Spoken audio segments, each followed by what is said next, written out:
Meus irmãos, hoje vamos estar falando sobre a lei da semeadura.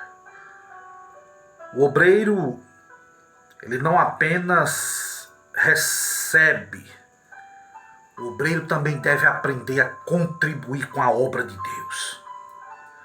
Se o obreiro ele quer ser abençoado com ofertas, se o obreiro quer ser alvo da generosidade do povo de Deus, ele tem que aprender a dar. A lei da semeadura se aplica também à vida dos obreiros, à vida dos pastores.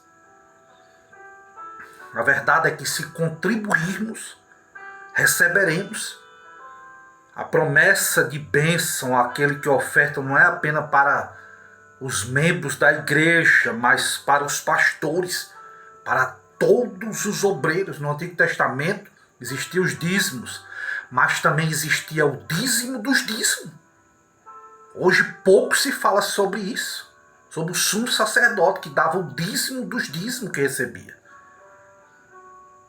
E a promessa de Jesus é: dai, e vos será dado uma boa medida recalcada, sacudida e transbordante, generosamente vos darão.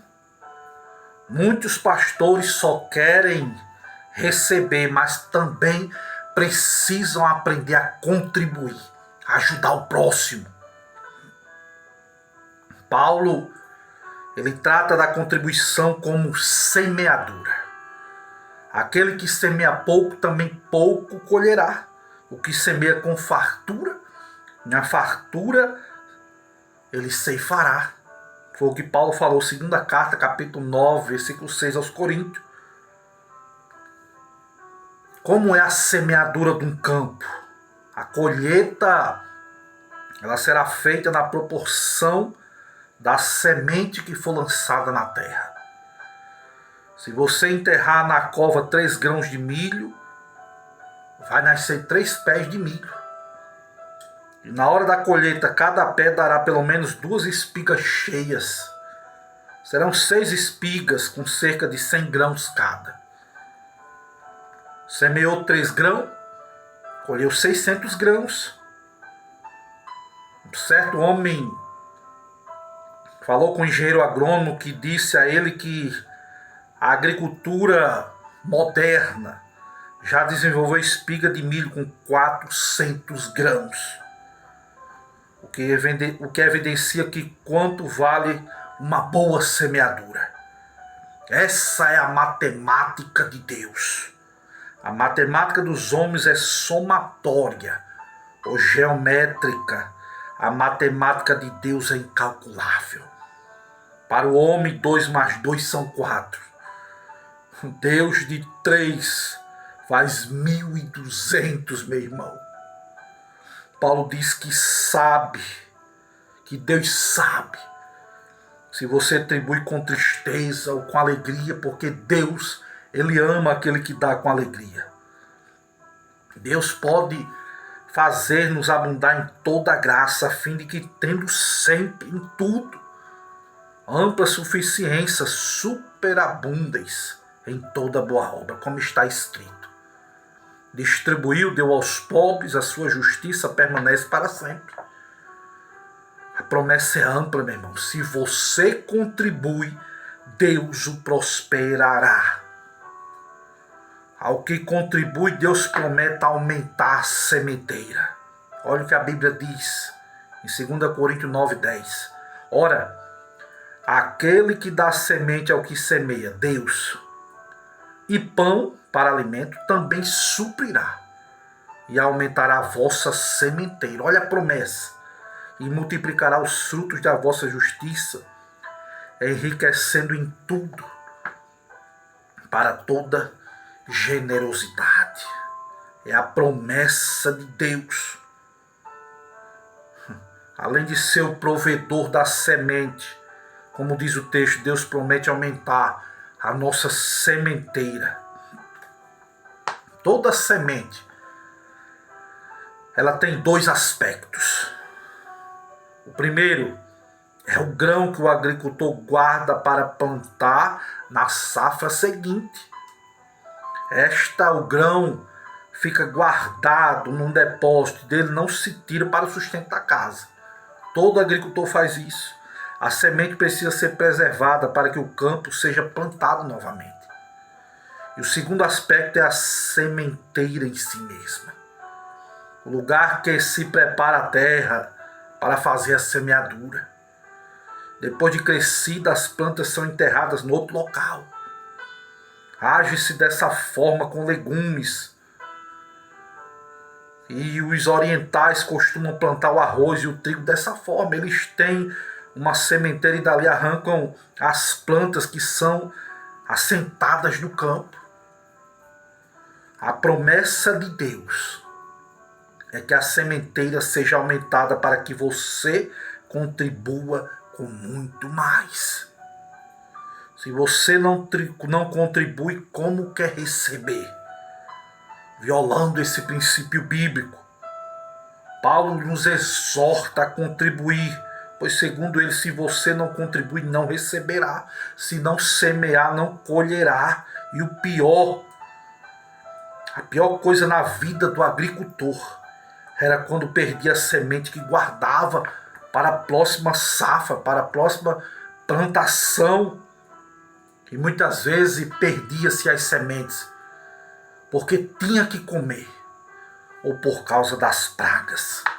Mas a única forma de manter a sementeira intocável, e ainda com possibilidade de ser multiplicada, é ofertando, é doando.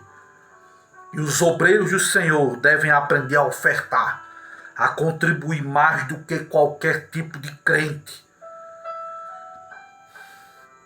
O segredo do sustento do obreiro será na liberalidade do seu coração. É o segredo. Se ele é liberal no doar, Deus o abençoará. Se ele tem a mão fechada, mirrada, Deus também fechará a dispensa divina. Deus está atento, meus irmãos, a cada detalhe da nossa vida. Se você é liberal no dar, Ele faz com que outros sejam liberais em também lhe abençoar.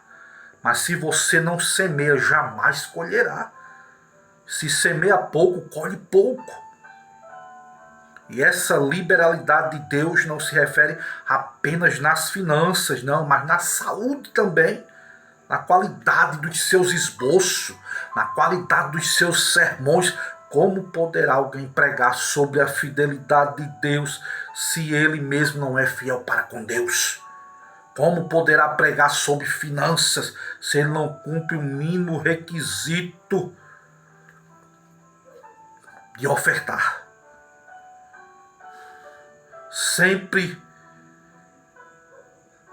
Certamente o pastor disse que sempre que sabíamos de algum ministro que estava passando necessidade financeira, a equipe dele ajudava, supria as necessidades daquele homem, socorria. Quando você contribui com aquele que você abençoou, passará a interceder por sua vida. Olha só que coisa interessante. Eis a verdadeira corrente de bênção. A contribuição que vocês fazem não apenas supre as nossas necessidades, as necessidades das pessoas, mas tem um resultado maior. Elas passam a glorificar a Deus, a encher o trono de Deus com ações de graça. Oh, aleluia!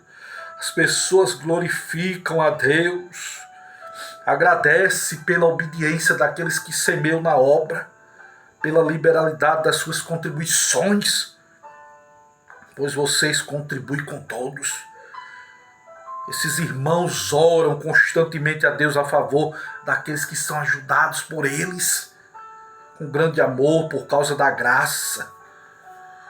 O dinheiro que contribui, o obreiro que contribui, não apenas faz a semeadura, ele recebe do céu, pois muita gente passa a orar e interceder a seu favor. Portanto, o grande segredo do sustento do obreiro está na proporção inversa de que imaginamos. Sempre imaginamos um obreiro recebendo, mas aqui vemos que o obreiro colherá muito mais se plantar. Tem obreiros que só querem receber, receber. É igual sanguessuga, que tem duas irmãs que diz dá, mas não contribui, não ajuda ninguém. Por isso mesmo, através das ofertas e da liberalidade em dar, mantemos Mamon longe da nossa vida. Muitos obreiros são presas fáceis do Deus da riqueza. Mamon domina os que não são liberais nas suas contribuições. A igreja que contribui e o obreiro que é liberal literalmente amarra o Mamon e deixa o imobilizado, meu irmão, na sua vida. Conceito fundamental do cristão em relação ao dinheiro é que Mamon está em clara oposição a Deus.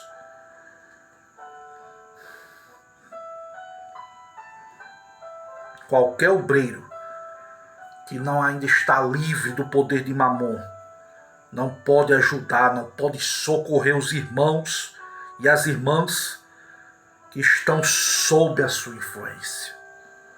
Um homem chamado John Milton, o cego que viveu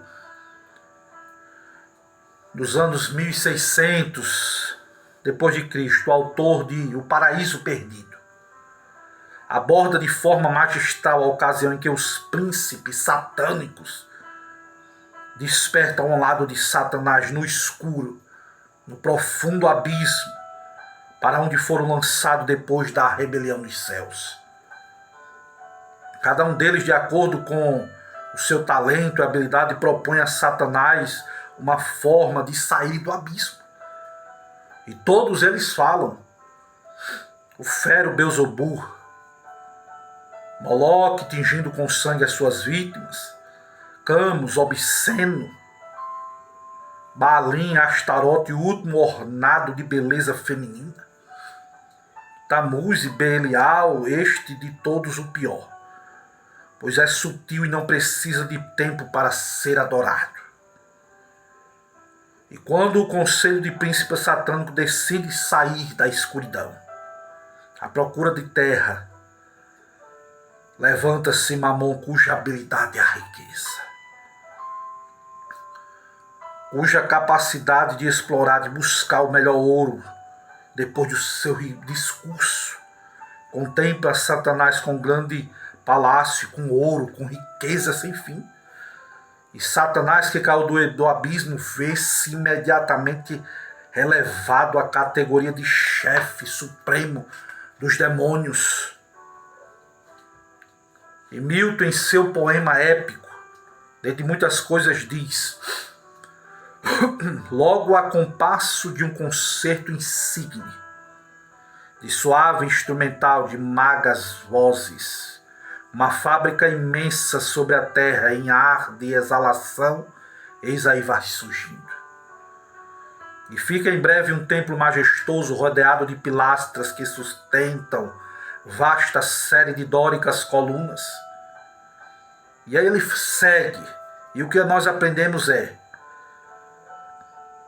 que Mamon segue, que esse homem ele segue o poema descrevendo o palácio preparado por Mamon para seu chefe Satanás, que sai do mais profundo abismo e miserável para habitar no mais sinuoso palácio para ele especialmente preparado.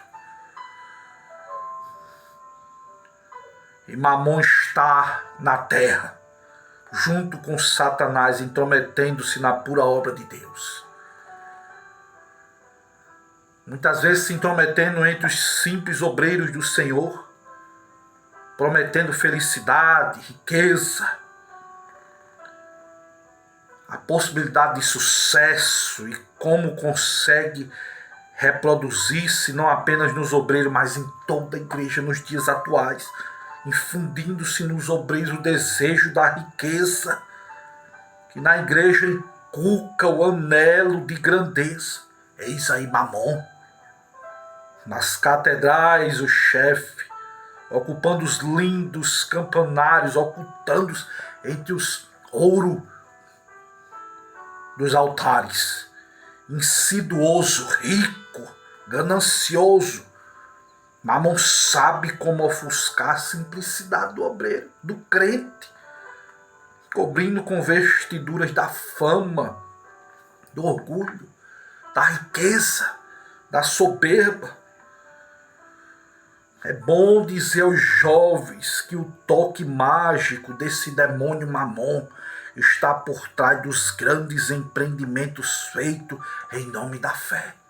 Cuidado! Um jovem obreiro nunca deveria entrar diretamente no ministério vivendo de recursos da igreja. É importante o jovem que quer ingressar na vida ministerial passe logo por trabalhos de disciplina do corpo, da mente, que aprenda a ser pontual, pois nos trabalhos, nas empresas, temos horários a cumprir. Aprende sobre a sinceridade nos negócios. Aprende a disciplinar o corpo, a hora de se levantar, a hora de se deitar, o que deve comer, a hora de dormir. O trabalho ensina ao homem a questão da autoridade. E essa questão de autoridade está fraca no lar, muitas vezes enrijecida nas escolas atuais.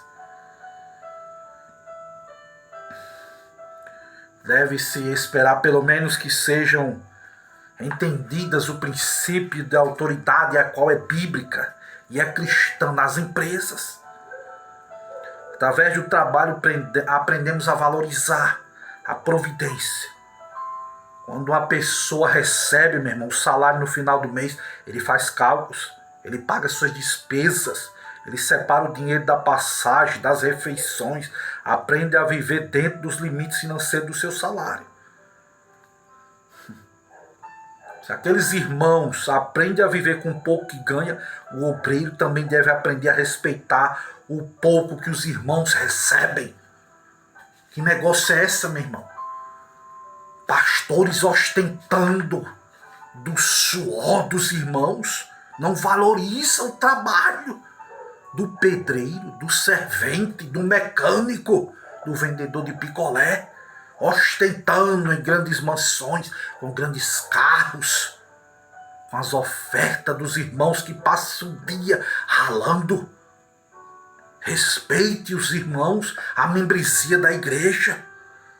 Todo obreiro, antes de estar num tempo integral no ministério, deveria primeiro se profissionalizar. É importante, jovens, é importante, obreiro, se profissionalizar.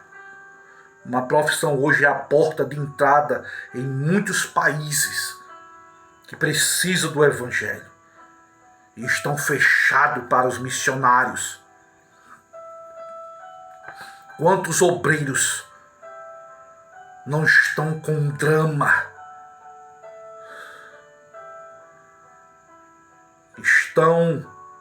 Chegaram aos 40 anos, se dedicaram ao ministério e começaram a enfrentar crises próprias de dentro do ministério.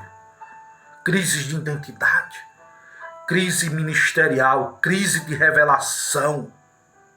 Quando crê que já não se encaixa mais com a sua com o que a denominação espera daquele homem. Muitas vezes a denominação é uma denominação que se desenvolveu, que estudou, que cresceu.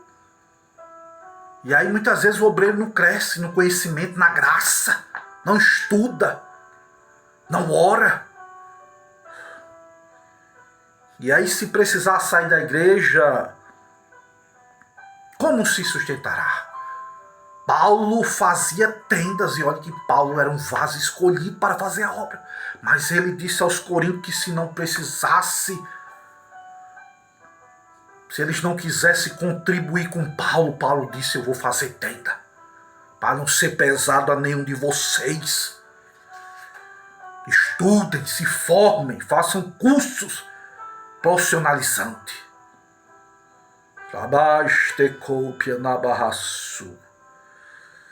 E aqui eu concluo esta palavra.